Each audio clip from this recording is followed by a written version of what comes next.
I'm excited for this episode. Ryan Stenberg dropped some true knowledge bombs, things that I'm actually going to take away. I've been commercially or investing in commercial real estate for 20 years. This kid, I say kid, he's 25 years old. He was working at Google. He quit his job a year ago and then proceeded to jump into the space and buy $30 million in under a year, living in a one-bedroom apartment with his buddies, sleeping on air mattresses. The skills that he puts together utilizing technology to move at scale is unbelievable. And so many key knowledges, adding value in every single category that he puts together.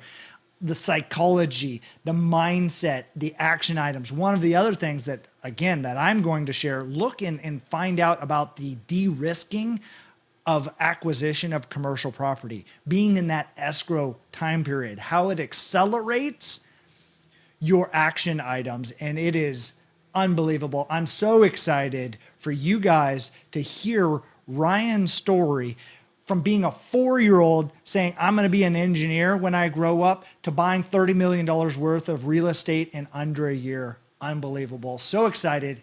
Now into the episode.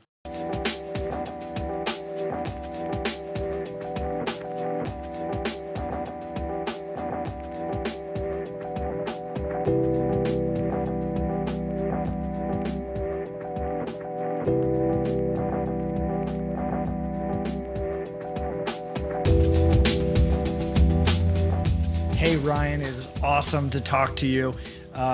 This is actually recording early 2022. I was just thinking about this. It feels like a blink of an eye, and it was just 2020. It was just the pandemic was kind of happening, and then, fast forward, we blink, and now it's 2022. And what's super exciting is, in that same time period, for the people, they don't know, but you bought something like $25 million worth of real estate in the last couple of years.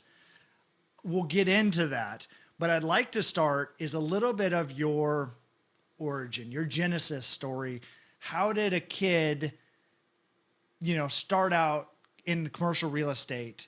And what led to that process of discovery?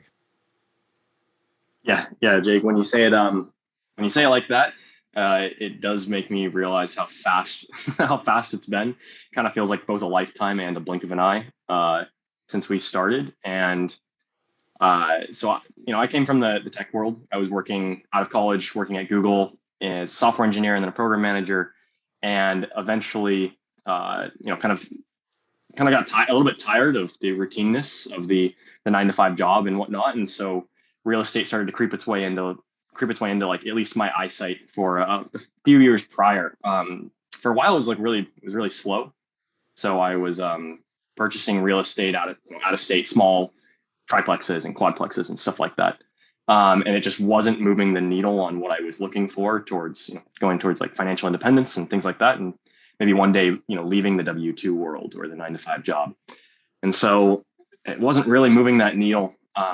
I was really fortunate with the timing, I think, of the whole work from home kind of movement and whatnot. And for me, what it was is I realized I really wanted this financial independence, or to move towards financial independence. But given kind of the whirlwind of daily life, when I was working 9-to-5, commuting 2 hours. I was commuting 2 hours from San Francisco to the South Bay area every day, and then 2 hours back. There just wasn't time in the day to put in to kind of chase this thing down. And so when everything went remote, there was a group of, I guess, friends of mine from high school and I, who were all in that same boat. And so we kind of all jumped on this together at the beginning. Let's call this March to May of 2020. Before we get all the way into real estate. Actually start with you were working at Google. Mm-hmm. You software, like a lot of people, that's making it. Like, you made it. You got hired by Google. Like, so how did you start with Google? How did you get into that place? Like, you're a tech worker, and I know that we're we're glossing over, and we'll get to the commercial real estate, but I feel Yeah, like there's skills and things that you've done to position yourself to even get to some of those, call them early wins from the traditional W-2 perspective. yeah. I think I grew up in the Bay Area, in the South Bay Area. My dad is from Sunnyvale, and I grew up always knowing I was going to be an engineer. I have this arts and crafts project from kindergarten that I still have at my house where it says, when I grow up, I want to be an engineer. And you know what, like 4-year-old kid knows they want to be an engineer. Like they don't even know, no one knows what an engineer is when they're 4 years old, right? But you can tell like these things get ingrained very early on. And so I always grew up knowing I was gonna be an engineer. My dad was a software engineer. So I went in to study that. I remember going into high school or college asking my parents, which engineer should I be? And then they said electrical engineer. And so I picked that. And so I think a lot of, to be honest, everything up until college and then maybe early in life was kind of paved out a little bit more for me. There was less choice involved and a lot more of following the kind of the route that was prescribed. And I think getting into Google is not like, it's definitely not an easy feat. So there's hard work that goes into, making sure, I guess, following that dream, whether it's a dream you chose or someone else's. But I eventually landed at Google. I would say largely attributed kind of going into the startup world in college, and so I went into started a company back in college. Took it through the UCLA Accelerator, which is where I studied, and I remember the year prior to that, very few job offers, internships, and things like that. And coming out of that accelerator program, getting I think an offer at every company I applied to. There was a week where I was interviewing at Apple, Amazon, Microsoft, and Google within 5 days, and flying between these different cities. And it just, the world kind of opened up when that after going through that experience. And so, to be honest, I loved. I mean, that was both a, for these companies maybe a blessing and a curse, because on the one hand, it gave me the skill set that I really needed to take things from nothing, from kind of chaos and ambiguity, into organization, which was what Google was really valuing when I interviewed there. But also, it got me really hooked on the entrepreneurial life cycle and start and mentality and things like that, which I think is why when I eventually landed at Google, fairly quickly, I found it a little bit dissatisfying, the work that I was doing. And so that getting kind of hooked on that in college led me eventually to probably take an exit. So you mentioned that, and I'd like to dive into startup, where there's not a whole lot of people, I'm assuming, at your company, and you got to kind of do a little bit of everything, to Mhm. going through the accelerator program, to, oh my gosh, you now have the blessings, all the powers that be, Apple, Google, the sorts, are giving you offers. You land at Google, and massive thing. What was that dissatisfaction that you experienced working there? And was it a transition from the startup mentality to corporate Google, process, or was it something else? And then what was it in your head that um, you know, Yes. caused that? So so the working at Google, there's a lot of awesome things. The work there is amazing. The opportunity of what you get to, the creative problems you get to solve, the scope of the work, how big it is, how large the scale of everything is. The people there are the most intelligent group of people I've ever worked with. Everyone there is wicked smart. So those things are fantastic. And the culture there is amazing for a company that large, has retained a lot of its like entrepreneurial spirit. So I think a lot of, there are a lot of amazing things there. For me, the biggest problem was that the incentive structure is not the same as an entrepreneur's incentive structure. Everything is not interchangeable, all types of value. So the more hours you put in, what I always like to, the way I like to look at it is, when you put in more hours at a lot of 9 to 5 jobs or a lot of the W-2 world, what you get rewarded with is a slight increase in pay, like a linear bump in pay, and an often exponential increase in responsibilities. And I say exponential not because generally, I remember there's a point when I was working at Google where I was working 40 hours a week, and I was present to an executive. They liked the data that I was presenting and the formats and what I was, the story I was telling. So they said, okay, next week, can you add this on? So then it went up, and it was like 45 hours a week. And then they said, oh, this is really good data. Also, can you do this as well? And then it became 50 hours a week. And then it became 60 hours a week. And it became 70. Eventually it was 90 hours a week. And it was what I realized is every next step up, every 5, 10 hours more that you give up an increasingly high percentage of the remaining free time that you have in your life. And so you might be getting an incremental pay. Actually, I wasn't getting any incremental pay off that. So the better you do, the more your incentive structure is, you're rewarded with more responsibility, more work. And so I just found that it wasn't a place that I could really go and do my best and be happy about what I get on the other end of that. And for that particular time at Google, like that was actually the first role that I had there. And eventually I hit a breaking point because, yeah, the better you do, the more responsibility you get. And eventually that just bogged me down so much that I couldn't do it anymore. And I started to break down. So I had to switch roles, and I realized, but that was kind of the first step at Google, where I realized maybe this is not the lifestyle for me, because I am someone who wants to always strive to do whatever I'm doing the best that it can possibly be done, but I'm not really getting rewarded appropriately. So what was making decent money as far as it Google, or kind of globally macro speaking, Mhm. at least from what I know about Google is that they are not the lowest paying employer out there, and especially considering the averages of most of the people in the country. So you said you bought some small deals. Like, what was the first real estate deal you bought? Yeah, the first couple deals. So the first one that I bought was pretty cheap. It was 95,000 out in Cincinnati, Ohio, a triplex. Um, and I bought it maybe 6 months into working at Google, and I was, felt really good about it. I was, 6 months out of college and had bought some real estate, and there's not a ton of people in that boat. It wasn't anything huge, and there was a loan on it, but it was a big first step. So then I think 6 months later or so, I bought the second one, after I'd saved up another down payment. But there was no way to kind of churn through these. And so what I was realizing is, oh, this is going to be, I plotted it out. I realized this is going to be 5 to 10 years of, buy and then save and sit there and, 6 months, save, save, save, save, save. Okay, now I can buy another one and buy another one, and then save, save, save, save, save, and buy another one. And I realized 5 to 10 years, is that really the speed that I want to go at for this? Um, and really, it depends on the cost of the job, right? Like, depends on how badly you want to leave or stay at that job. And eventually, I just realized it wasn't the speed I was looking to go at.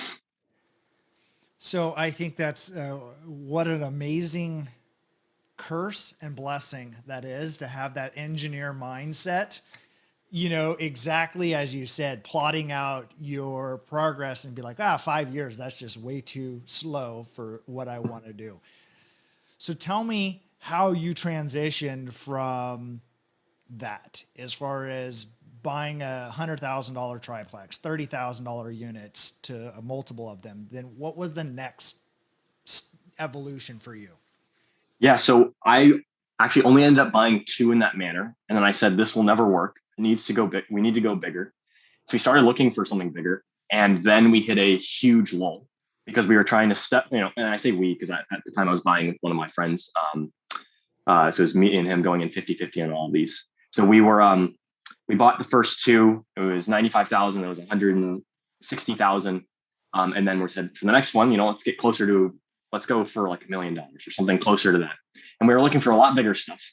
And what we realized is, to be honest, we were unprepared, and the step up was quite large, and at least emotionally was too big of a jump for us to act on extremely quickly with confidence.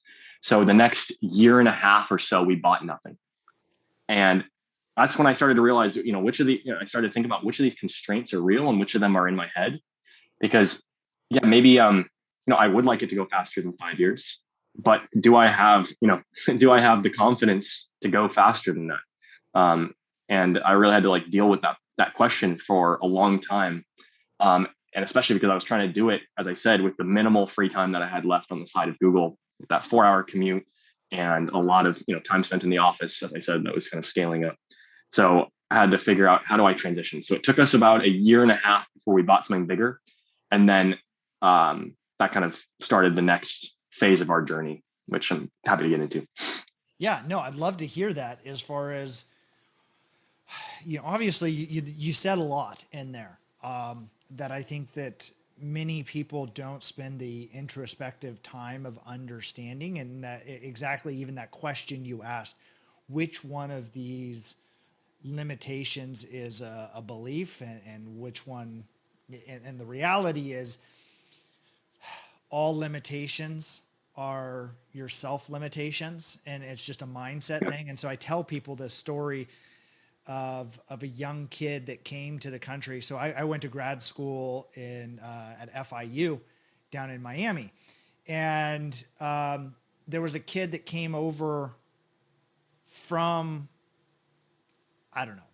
To be honest, I probably should know this in the story, but like Venezuela, Cuba, Colombia, something like Hmm. that, with no money, no experience, no credit, nothing. Just came, to the country with, $10 in his pocket.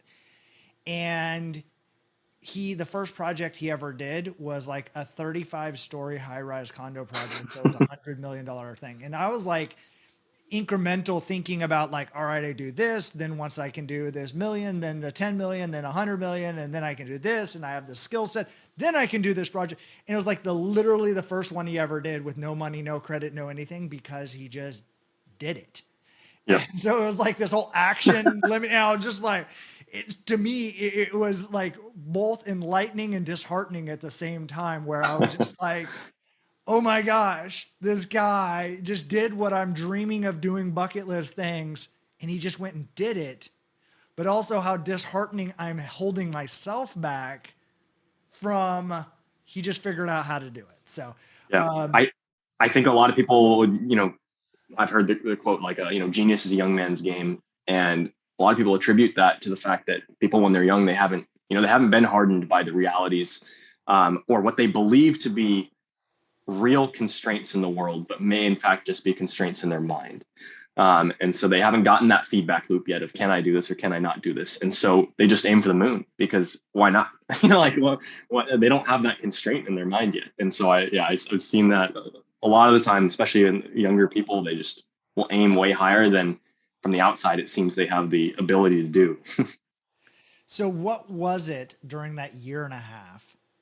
Talk me through some of those things. And then what was that first deal that you did on that next side, and how did that progress from doing, you know, $1 million deal to doing $25 million worth of deals in, whatever it was, a year, 18 months or something? Yeah, so we got, as I said earlier, like the whole work from home situation was a huge accelerator for us. And so what ended up happening was, uh, we wanted this to move this needle faster and faster and faster, because we cared more about it as more time passed, and we kind of cut into that 5 year time span. We realized, we got to do something to accelerate this. It's too painful to go every day, through our jobs, realizing that we are not moving the needle, in any significant way. And so when the pandemic started back in early 2020, there was an email that went out that said, you know, you nobody can come into the office anymore, so everyone's going to have to work from wherever it is. I at the time lived in a 13-bedroom apartment in San Francisco, and it was not somewhere I was interested to going going back to work in this quarantine situation. And so what ended up happening is, we actually had I had, with these same friends that I was buying real estate with, a mastermind retreat planned for that weekend. And so we pivoted that retreat. We ended up in Hawaii for a week to answer one question, and the question was, how are we going to accelerate the pace of this pursuit of financial independence? And so we went there for a week where we would work our 9 to 5. We'd wake up early. It was because Hawaii time is shifted a little earlier, so it'd be 5 a.m. their time, and start meetings by 2 p.m. We were done, and we would just go to a beach, go to a hike, and just talk about this question: how do we accelerate it?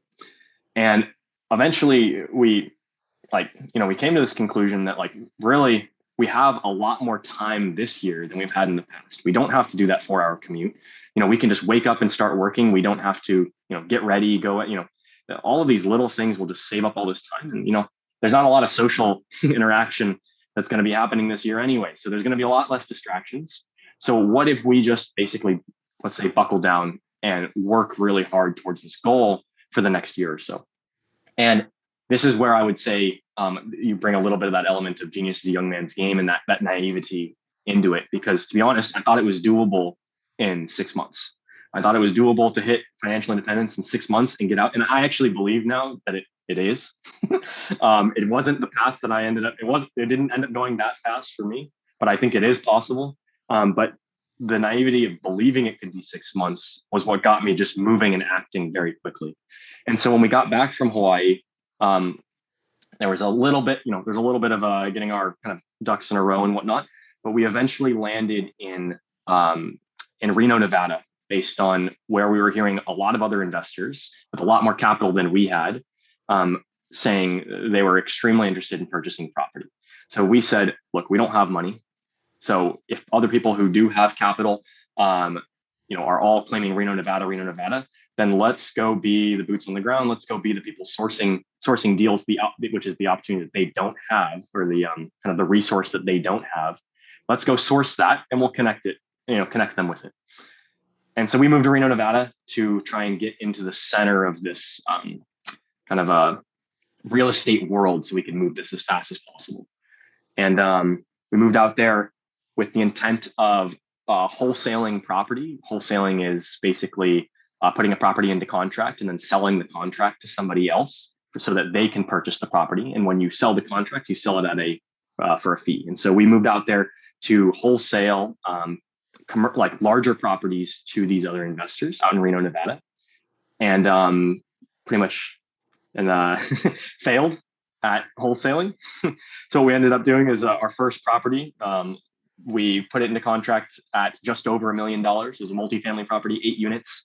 And we tried to wholesale it and realized the investors that we the investors that we had been talking with who were interested in Reno, Nevada, only wanted a lot larger properties than that. They're like, this is too small. I'm not really interested in it. If you can package 3 or 4 of these together, I might take a look. So we went through all the due diligence, and then we were sitting there with what we thought was pretty good deal, and no one to wholesale to. And so that first failure kind of transitioned us into a decision of, do we want to let this go, or do we want to raise some funds and do this project ourselves?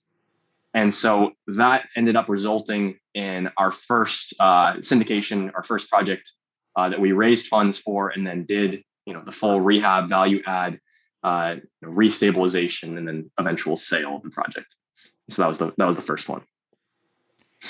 And do you still have that property? We do not. We bought that one in October of 2020, and then we sold it in December of 2020. So we sold it mid rehab and ended up basically doing a 2-week close while we finished up the rehab in December to sell on the 31st of that year. So people were in and out in less than 3 months. And I'm assuming your investors did pretty good on a return of 3 months. Yeah, so there's a lot of syndications going on right now, and just out there in general. And I think a lot of syndicators will base everything on a 3 or a 5-year timeline. We've tended to do everything differently, which our investors have really liked. While they can, for the short time period that we'll be doing real estate, we've been doing syndications on a more of a like almost flipping real estate, the same way that people would flip a single family home in 3 or 6 months. And the reason for that is, we're in a little bit of a time crunch trying to beat that 5-year that 5-year horizon. So we're trying to accelerate that a lot faster, which results in us flipping properties. And so a lot of times we are in and out in 3 months, 6 months, whatever it may be. So they made a 20% return on their money in that 3-month period.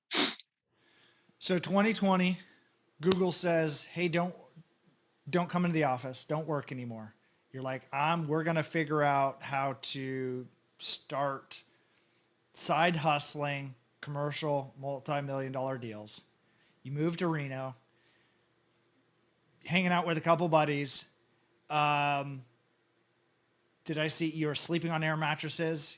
Almost startup Exactly. world version of the things. You buy the first one because you can't wholesale it. So your failure turns into a success. You sell it, make some money. Now take me from that first deal that you did, commercial deal, to deciding to leave Google. Yeah, so that first deal, I was actually ready to go in and quit in October before we purchased it, and our plan was to wholesale it. I said, if we wholesale this successfully, I will quit. So I was ready to go in on Monday, and put in my 2 weeks. And that's when we pivoted to doing a syndication instead and raising the funds and doing the project. And so I ended up sitting there for the next 3 months at Google, continuing to work, my 9 to 5, and then doing real estate in the evenings and on the weekends. And that what that meant is by the time those 3 months rolled around, and we had some other projects that were kind of in the works at that point or coming up, I was beyond ready to leave.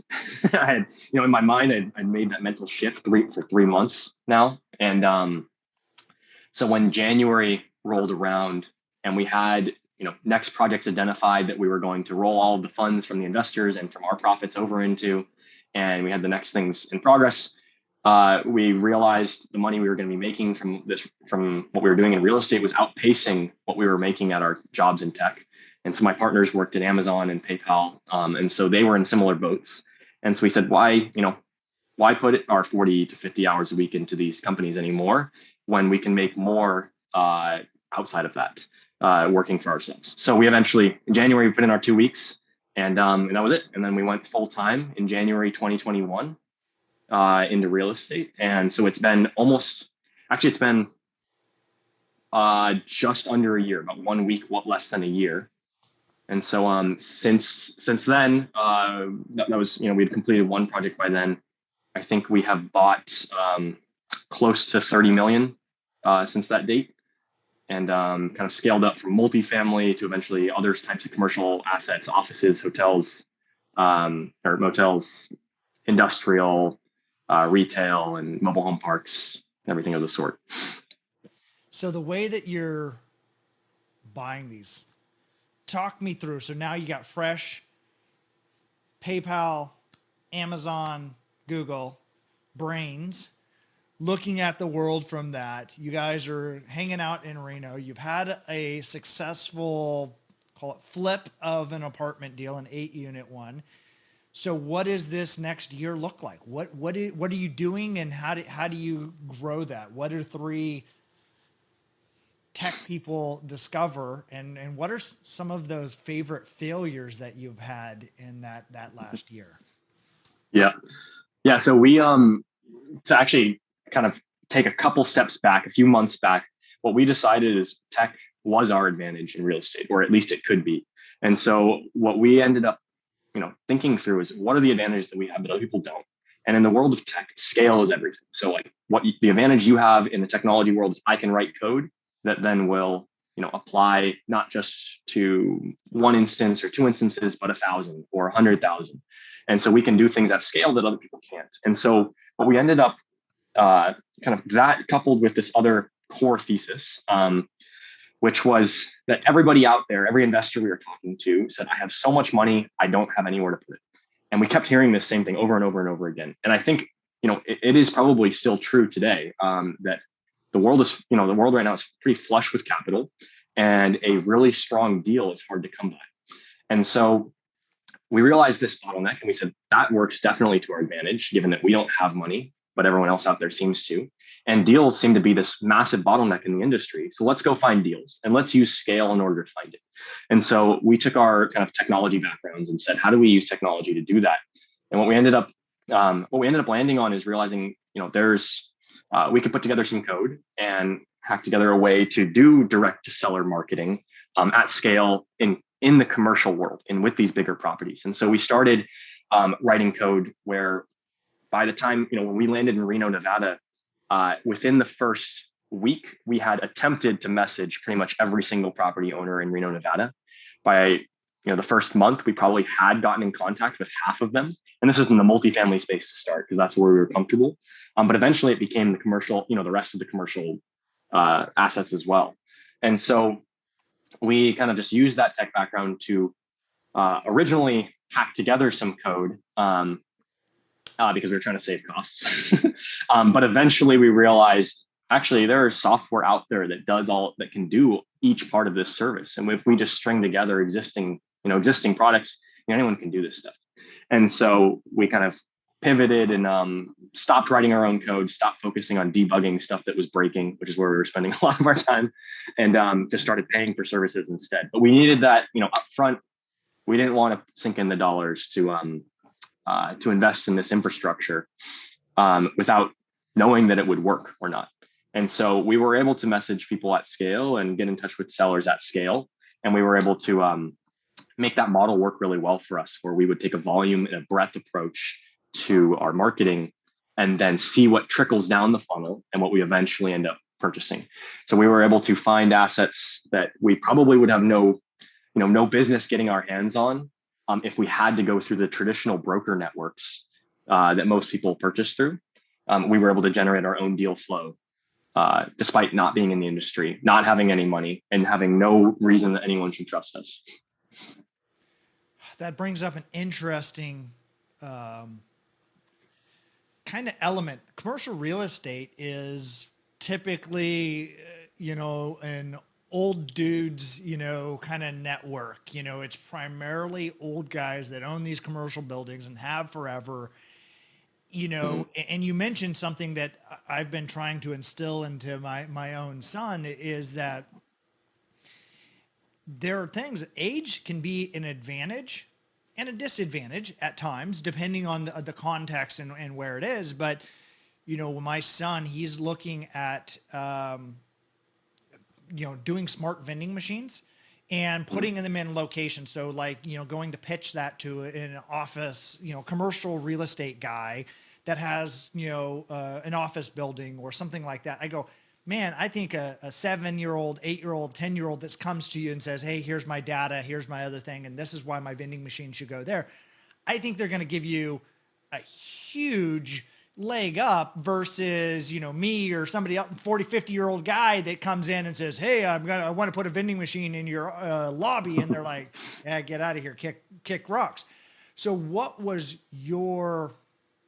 and maybe talk me through that as you guys, these young guys that are looking at the world in a different way.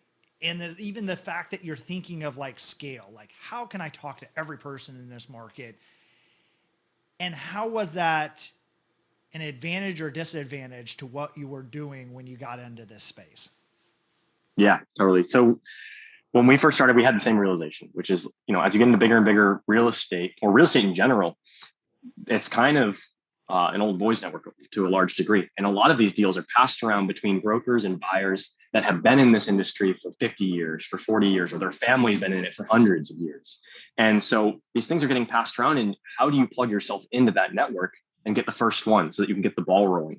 And a lot of people find themselves in this catch-22 scenario where they're like, I don't have a track record, so I can't ask a broker to send me deals and rely on, actually expect them to send me anything good. But because they won't send me anything good, I can't get into the game and I can't build a track record. And so you end up in this catch-22. And eventually you realize something has to break this cycle. Like I need something to inject myself in here and break this cycle. And so I'll start with the end and kind of work backwards. So now we're in a position where we actually do a lot of our deals through brokers. They bring us deals and they put them on our plate and they're great deals. And then we do those. But early on, we said we cannot rely on that at all. We need to find a way to source our own deals. And so that means we have to go directly. And the advantage that we had as younger people was that we knew that we're not going to get these advantages, these favors of things landing in our inbox that we didn't even ask for from brokers because we have no track record. And so we need to hustle, but we also can think extremely differently. The same way that a startup can disrupt a huge company that has been there for 100 years and has been doing things exactly the same. Someone who's young can come in and use technology or use some other strategy, something that other people may not be as adept at utilizing, and they can do things extremely different. So what we ended up doing is we ended up using technology to reach out to people directly. And actually that stemmed from this question that we asked. We said, this is kind of comes from the startup world and maybe my startup mindset and background there is like, what would this look like if it were extremely easy? And our answer to that question was, if real estate was extremely easy, we would be walking around Reno and every single person would have the price that they would want to sell their property stamped on their forehead. And we decided, what would it take to make that a reality? What would it take to make everyone walk around with a t-shirt that said, I'm willing to sell this property for this much? And we realized, well, we have to contact at volume. Like we have to contact people and ask them for their price. And we have to do it at volume so that everyone's, for us, we don't care if, you want to sell for a price that we don't want to pay, because we'll just go somewhere else. We'll find someone else who wants to sell for something that we can make work. And so that was our approach to the game. And we answered that question and said, scale is the answer. This is a funnel like a lot of other things out there, and we need to put more things into the top of that funnel so that what comes out at the bottom is really really a good deal for us. So that's how we went at it. And I think if we had been in the industry, we had the advantages that, a lot of people have, maybe their families have been in it or they have been in it personally for 40, 50 years buying real estate. They have advantages that we didn't have. And that forced us to think differently like this. And so that youth became the advantage. We actually ended up taking a lot of the deals that we found to brokers. So we've never purchased a property without a broker. Um, Even the ones that we've found and definitely did not need to bring to brokers. And we have always paid them a commission every single time. What ends up happening is we source a lot of property. We use that list, that off-market deal sourcing strategy to get in front of brokers that we traditionally would have no business getting in front of. They would never pay us time of day, and instead we show them value basically, and say we'd like to have you on the transaction. What always ends up happening is 3 months down the line, when we brought that broker, 3, 4 deals in a row and a lot of business, we like short circuit their list and we jump right to the top of their list. And so now we start getting, all the deals that they start finding as well. And so we find a lot of the time, the margin on these deals, if they're good, isn't in that commission anyway. That's not where the bulk of the value is. So we're happy to share that commission such that they bring us the deals in the future and that we can do, we can do the projects that they find. So that's been hugely advantageous to us to kind of get plugged into that network to where we are now.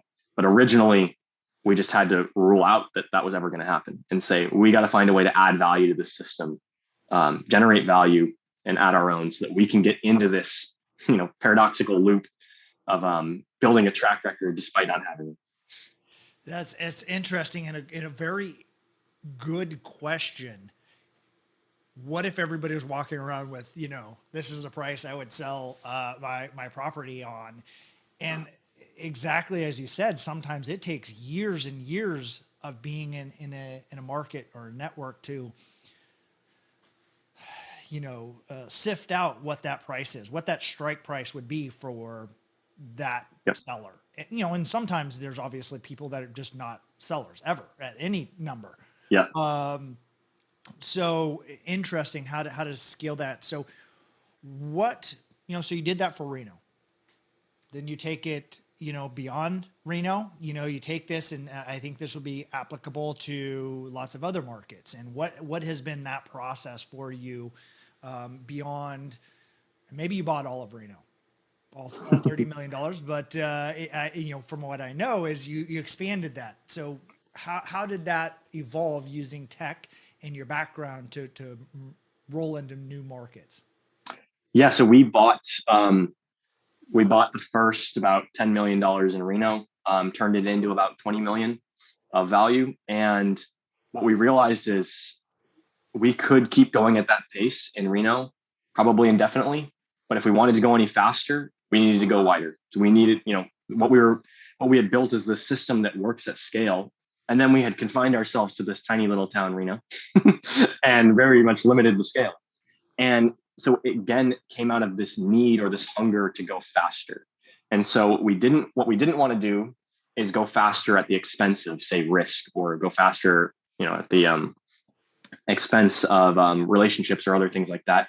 But if we can go faster at, at no cost to us, like this, the whole beauty of tech is that it scales. And so what we realized is this system, we kind of built another experiment on top of this. We said, let's take our direct to seller marketing system and let's go try it in 5 different locations, and try it in 5 different places across the country, out in North Carolina and Florida and Texas, in Arizona, and in Utah. And we said, let's see if we can put someone into the system such that we're no longer the one running it. And we did that, and it worked. So what we realized is, as kind of as it's supposed to, tech scaled really nicely. And over the next, what that led to is, I think in September, that's when we were starting this, was in September, looking outside of Reno. And so now it's been December, we've closed on about 10 million and have another 10 million in escrow since then. So it really has picked up the speed a considerable amount since we've kind of started looking outside of Reno. And again, it was out of that need to, the desire to go faster, the desire to not be satisfied with the 5-year timeline, which can be a dangerous desire. to not to want to go build wealth as fast as possible. And so I do, like we spent a lot of time talking about how to de-risk everything along the way. I've done talks and like presentations on how to keep real estate as low risk as possible. And we spend, 50% of our mental bandwidth on just de-risking, de-risking, de-risking. And that's allowed us to go fast. So it's been one of the major kind of pillars of our investing strategy is make it as low risk as possible so that you can afford to go very fast. So give me some of those action items that you are talking through and spending 50% of your time on a de-risking, or what is that to you, and what are some of those things? And obviously for the people that are listening to this, I'm sure they're, some are buying commercial, some are looking to get into commercial real estate investing similar to you. So what is it and how have you structured? And obviously it's a limited window, but you've done a lot of deals in a short time period. Yeah. So my one of my business partners, he worked at Amazon, and at Amazon they have this concept that when Jeff Bezos was there, he would talk about all the time, which is the idea of one-way and two-way doors. And so a one-way door is a door that you walk through, and once you close it, it's gone. You can't turn around and go back through the other direction. A two-way door is a door that you can walk through, and if you don't like what's on the other side, you can turn around and just walk right back out. And so we kind of use this concept to realize that there is a sweet spot in real estate. For people who are nervous to get started, the sweet spot, in my opinion, when you are on the steepest part of the growth curve, but have the lowest amount of risk, is when you're in escrow. So when you've put in an earnest money deposit, but you haven't lifted all your contingencies, so you have your contingencies still in, you have this fake skin in the game, basically. Your mind, you're on the clock. And so your mind acts as if you have all this skin in the game and there's something to lose. But the reality is your contingencies are protecting you from actually losing anything. And so you act as if you're fully in, and you need to work really hard to uncover every stone of what could go wrong with this property. And you end up learning a lot extremely rapidly without actually taking any risk. And so we use this kind of like this psychology to our advantage, where we wanted to get into escrow and work insanely hard during that first period to uncover every stone possible, so that we know, whether this, where this project's going to land. And the rule that we have for ourselves is like, your project needs to be a slam dunk by the day you close. If it's not a slam dunk, if there's no way you can lose, you have 3 exit opportunities, and there's good, great, and amazing exit opportunities by the time you close, then we're not really interested in closing. And so once we close a property, we have done 95% of the work, and there's only about 5% remaining. And I think a lot of people don't really view real estate this way, or don't do it this way. There's a lot of people out there looking to buy. They say that looks like a good deal on paper. They do some rough, back of the envelope math, and they say, cool, let's buy it. They buy it, and then they'll go uncover stones and see, what's behind this wall. Is there asbestos? Is there that, this, that, and the other thing? So what I found is the more you can front load that work, the less risk you'll have, the less risk you're going to have. And so the faster you can go. You can do more projects when you know that none of these projects are going to have risk, because I'm going to uncover it all during escrow. So, we're both part of a group called Go Abundance. And I think we were at or at least I was at an event about 5 months ago. There was a speaker, his name was Morgan Housel, and he was talking about the psychology of money. And one of his big claims was risk is not uncertainty. Risk is what you can't see or what you don't know. So a lot of the time people think of risk as kind of inherent to real estate, and that risk is as you increase risk, you increase reward. And as you decrease risk, you decrease reward. And I think it's a completely flawed way to think about risk in real estate. Risk and reward are not on the same, they're not tied together at the hip. And you can de-risk a project while increasing the reward. You just have to uncover all of the unknowns in escrow and remove all of the uncertainty, all of the what you don't know. And so we're at the point where when we go do projects, we will, if I'm going to be opening walls at any point during the project, I'm opening walls in escrow. So I will put in, money. I'll say, hey, I'm going to pay to patch back up this wall after, but I cannot close on this property unless you let me open the walls and see what's behind here. I need to do an asbestos test. I need to check the plumbing behind here and the electrical, and make sure, check the dry rot. But I won't close on this property unless you let me open the wall. Here's more deposit money in case, if I walk away, you keep my deposit money and fix it up. So um, we're not in the game anymore of, basically, I mean, I guess we never were, trying to cross our fingers and hope everything's good on the other side. And then closing, walking through the final one-way door, which is closing down the property. So we do everything, all the de-risking, while we still have that two-way door, and we can still walk away and keep our deposit, and definitely keep all of our, proceeds. Yeah, that's very interesting, because I see people do both of those things. I see people that look at an OM, an offering memorandum from a broker, and it shows some pro forma NOI, and they base and just be like, oh, the deal looks good. It's a 8 cap, industrial deal in this market. Let's go buy it. And they do like no due diligence, like they just kind of go in, they do it the other. And then there's also other people that never put it in escrow and do all of these things of, second guessing the projects, and then don't get into it, and somebody else buys it and ends up being a perfect deal. So, I mean, it's that thought process. And I think that's a very clever way of thinking about it, because you're absolutely correct. It is a very intensive experience when you're like, hey, I'm going to go buy this $5 million deal. You treat it as if you have $5 million, and you're like, oh shit. Like, what do we got to do? Like, what else do we got to do? And so talk me through like some of the things of your due diligence, like, and this is maybe for an action item of somebody that's getting into it, because now you've got into industrial property, you've got into, multifamily, you've done mobile home parks, you've done motels. So a much wider spectrum than most people have experienced. So what did you do? Were there books? Did you things learned? Like, and I would think that being as an engineer, you've probably put together a checklist or something like that. So like, what is your due diligence process look like? And then what led you to building that? Yep, totally.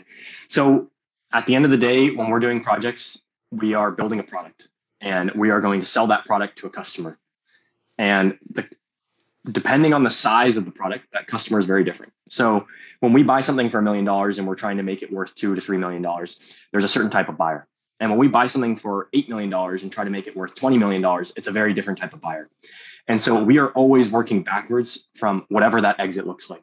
So if we think this is stabilized a $20 million building, if everything goes well, we will start with our exit in mind and figure out, okay, who's going to buy this? What's a reasonable cap rate? And work our way backwards and say, okay, what are institutional buyers, if that's the case, in the $20 million range, what are they going to look at? What types of checks are they doing? And we need to make sure that we are not only checking all the boxes that we want, that we care about, so that we can do our project and go through with our business plan, but everything that they're going to check, we need to check as well, because we're basically going to do their due diligence within the scope of our due diligence. And that way, when we go to exit, there's nothing that they see that we wouldn't, have already looked at. So that that ends up being a lot of kind of stuff all over the place. I think the easy ones that we'll start right off the bat is we will kick off a bunch of inspections, and we've gotten to the point now. Early on, we tried to optimize these a lot more and kind of find, do we need it for this project or not? Now, every time we enter escrow, we kick off a physical inspection, we kick off an environmental inspection, a survey, zoning reports. So there's all these different types of reports, and then we can get into more detailed ones if the property gets more specialized. So we have checklists that kind of will walk through, what types of inspections we're looking for based on the types of properties. But at a default, physical inspection, environmental inspection, survey, and a zoning report. So we'll kick those all off right away. Then there's a huge component of understanding the market. So we treat this as one of the major elements of due diligence, which means I need complete confidence that I understand what market rent is and what market cap rates are. And so usually that in an ideal world, we do this in two ways. One is we actually go find a tenant. So in the commercial world, tenants are a huge driver of the value. a little less so in multifamily because there's a lot more people out there looking for homes than there are businesses um, looking for massive, large buildings. And so we will go and find ideally a tenant that will actually sign a lease while we're in escrow. So we just closed a building out in Raleigh last month, two vacant buildings, and they were both filled before we closed. So when I said earlier, like we want to have 3 slam dunk exits, a good, great, and amazing option to exit at by the day we close, like that's what I'm talking about is we will go through the value add portion of the project while we're in escrow. We don't wait until the closing. And if we can't get traction on tenants, then either we don't understand market rent or there's not significant demand in this market. And so we're not interested in rolling the dice and then trying to find the tenants later. We're going to use all 2, 3, 4 months of our escrow, however long it is, to build that confidence, that data. So we will often take over the LoopNet listing. We'll ask the seller, of course, take over the LoopNet listing. We will blast it out to some, if there's people we know locally who own businesses that would be a good fit for the building, reach out to them. And we've also just done cold outreach to businesses before. We've used some of the direct to seller marketing campaigns that we do for sellers on the business side of things as well, looking for tenants.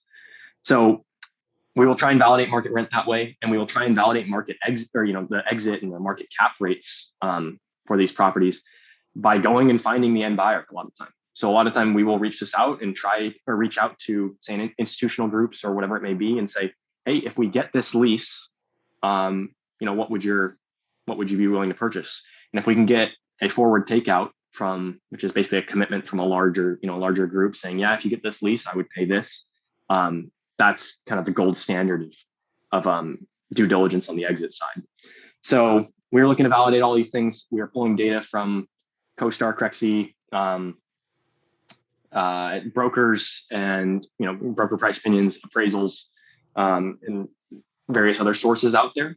So we have kind of checklists for all this stuff. So a lot of time now that we enter escrow, someone will just kind of go about collecting all of this data and putting it together and saying, where are we not hitting the mark? Where were our assumptions too high or too low in comparison to this data? So anyway, that's another big part of the due diligence. So the first one's kind of all the inspections. Second portion is validating market, that we understand the market. It's market rent, market cap rates.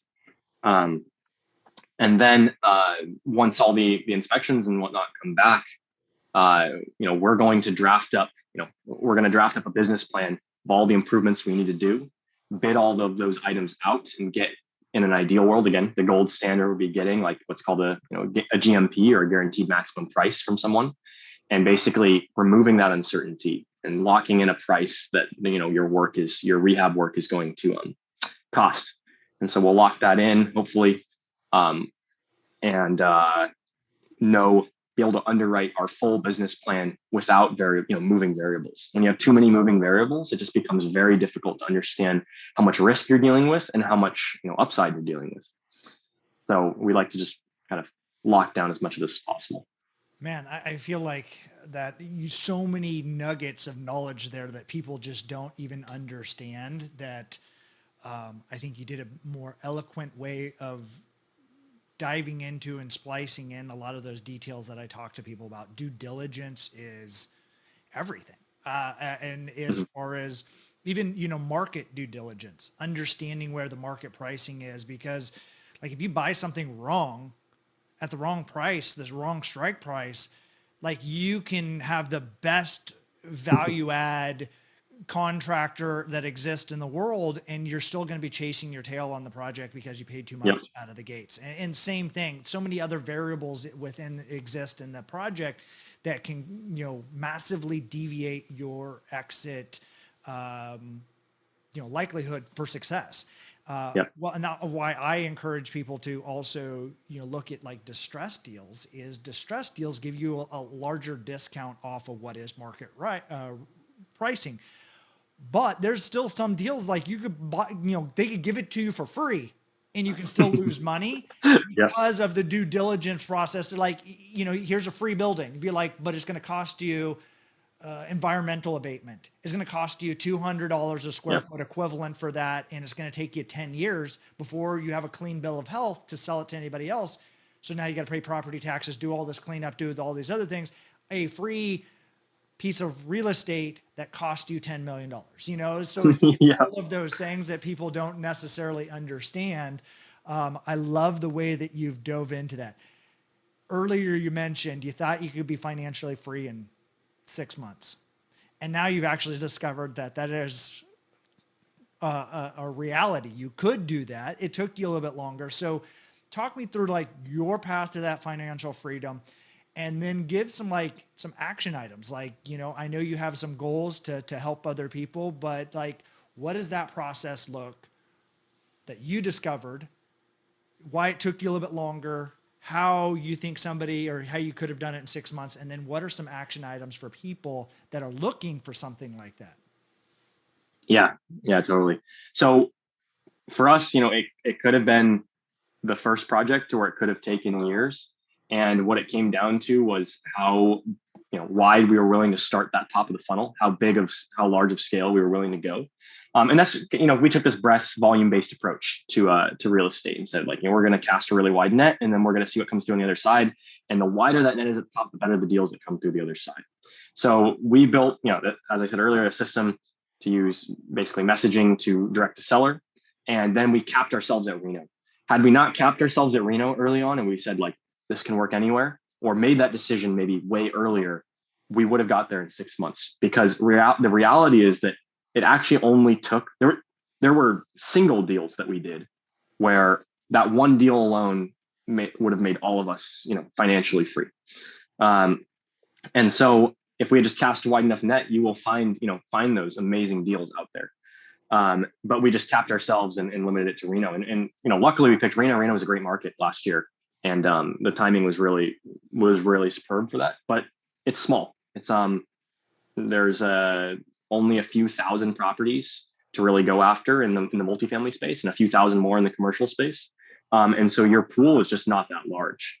So um, what I would say for a lot of people out there, if you are looking for financial independence, if you're coming from a similar background where I was coming from, where money is not the resource that you have in abundance, but effort, time, ingenuity, and these other, you know, desire to hustle, these things are, then really you need to find a way to add value or create value that other people can't create. So find some advantage, and it can just, you know, it can be the same thing. It can be volume, and it can be, you know, I'm going to go direct to seller and I'm going to generate deals. What we recognize, that thesis I talked about earlier, was that there would just seem to be a lot more people out there who said, I got all this money and nowhere to put it.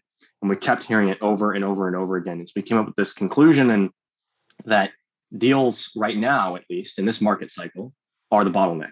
And if we can control the deal flow, then we can get everything else. Everything else will come. And being able to hone in and focus on just that one aspect and say, forget everything else. Forget lending networks. Forget where we're going to get the capital from. Forget, building this massive list of contractors or whatever. Let's just get a really killer deal, and then let's hope everything else shows up. And we went and found that deal, put it in escrow, and as soon as we had it in escrow, everything else did show up. So it was that ended up being true because it was a truth of the market, which was deals were short in comparison to everything else out there. So I really would try to simplify your equation out there, and don't think of it as, okay, I need to get my contractors in line. I think I need to get my lenders in line. I need to get my funds in line. I need to get insurance in line. You don't need to get it all in line. Just find the one thing that's the bottleneck and focus on that one. The rest will come. You can compensate. We found you can compensate for everything else by just having a better deal. It's easy. You can raise more funds by having a better deal. You can endure a worse loan by having a better deal. You can, like we used to pay more points up front. Now we've shortened that down after building the relationship. But the reason we could afford to pay 2-3 points up front early on for some of these more like flips is because there was enough margin on the deal to withstand that. And so really a lot of things can be made okay by just focusing on this one thing, which is find a killer deal.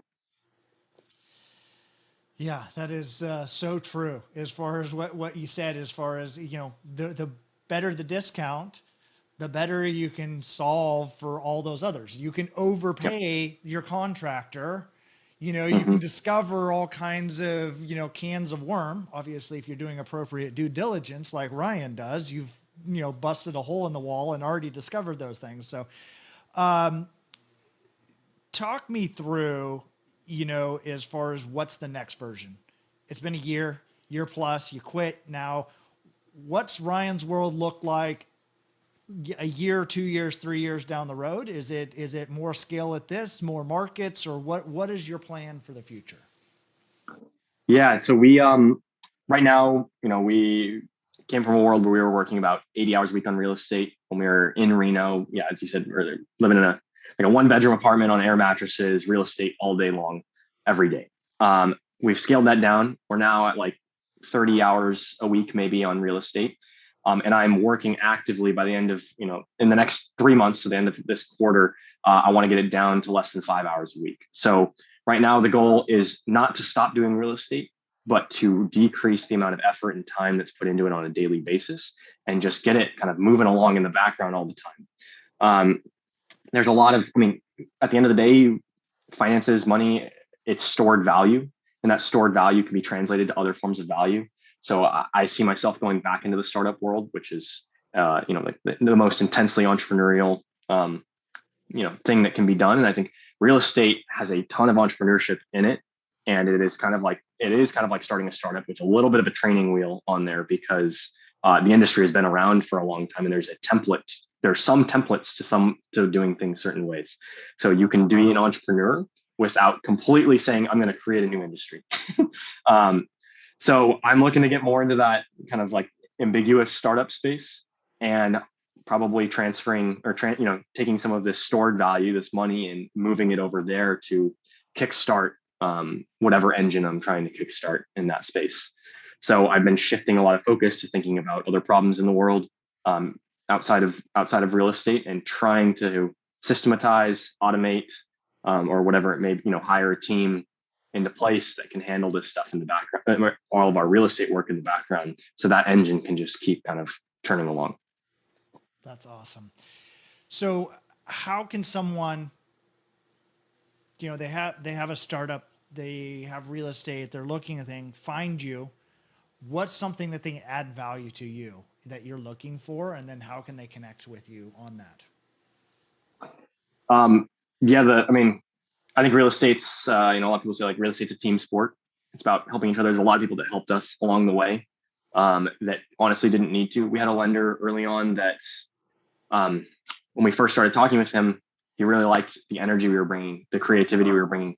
And he said, let me open up like what's under the hood, and just showed us, here's the underwriting model that we do all of our loans with. If you plug things in and this box turns green, like you're going to get a loan. If it doesn't turn green, you're not getting a loan, and you can keep the model and play with it and do whatever you want. And so he basically opened up what was under the hood to us so that we could see and learn at a way faster rate, which just helped us get to where we were as fast as we wanted to go. And so we want to do the same thing back. We started a Facebook group called Open Source Real Estate. You can find the Facebook group. You can also just reach out to me directly. Because of that, I think the real estate industry has largely been a closed industry for a long time.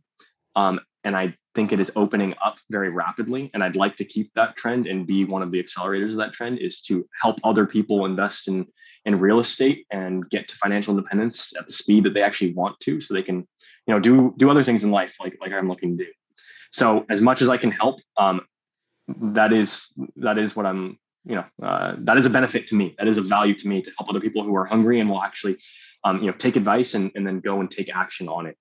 So if you reach out via that Facebook group, on Facebook in general, or I'm happy to share my email and phone number in the, I don't know if there's show notes or something of the sort. And I would love to help anyone who's actually serious in taking action there, and advice or network or anything like that.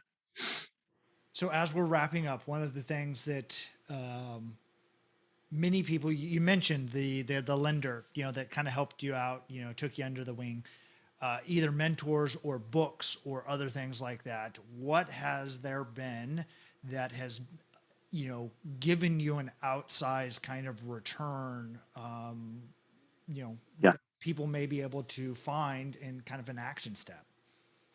Yeah. When it comes to, like learning resources, to be honest, the only learning resources we ever really found were other people. And the only way we found them willing to pour time into us so that we could learn was by us first providing value to them. And so for us, it was through that, like realizing everyone's short on deal flow, including brokers. That's their main job, is to find deals, but also lenders and investors with capital, and everyone else in between. Deals are the bottleneck here. So we were able to just source deals, use that as our value add to everybody else. And then people started pouring back into us in terms of knowledge. And so it really accelerated the learning curve when we figured out what niche can I step into where I can provide value to everybody else. I encourage everyone else out there to do the same. Like much like any other industry out there, if you provide value to people, you'll get value back in whatever form you need it or ask for it. And so if you want to learn the fastest, find a way to add value to those who have the knowledge and have been in the industry for 40, 50 years and know all the ins and outs that you might not know yet. Bring them onto your team and pay them for it, like compensate them for it. So when we bring a broker on and we pay them a commission, even though we found the deal, which is typically, that's typically why you pay a broker a commission, is because they find and source a deal for you. We just changed the rules of that system and said, we're going to bring the deal, the value we need you to provide us. And in fact, we told the first broker we worked with in Reno, this is, I need you to keep our earnest money 100% safe. And he said, I will guarantee your earnest money. If we lose it, I will pay it. And I said, perfect. That will help me operate in like the mindset that I need to operate in order to keep moving quickly. And so obviously I still, don't want to lose his money. And so I still have this psychological incentive structure. But it's allowed us to kind of go fast because we were able to add value and ask for something else in return. In that case, safety. That's awesome. I feel like I could talk about some of these things forever, but we're wrapping things up. I just want to really thank you for the mindset in which you bring to this. It is so refreshing to see. I know that you and I have communicated over the last couple of years as well, and how, like you said, adding value. There's lots of people that come to me and like, I'll work for free for you, and like, what can I do? And it's like, I don't know. Like, I don't know what you know how to do. So it was like, it'd be more effort for me to try to, yep. Have someone come work for free for me. Yep. But I really appreciate not only this podcast, coming in on this interview, but just the way that you show up in general, how you're bringing that zest for life. And I love the way that you think, the way that your mind thinks. And maybe that's from being a 4-year-old that wanted to be an engineer, that there is this kind of these action items of like this to this to this, a domino effect of you tweak this to that to the other things. And I really, really appreciate you, Ryan, and look forward to future conversations. And maybe we do a round 2 of this and we get to some update on what you're doing in the future in the startup, or maybe you've blown up and scaled your real estate business and we're talking about the 100 million you bought in the last 12 months. That sounds amazing. I would love to, love to be back on. It's been a great time this first time around, and thanks for sharing the experience with me.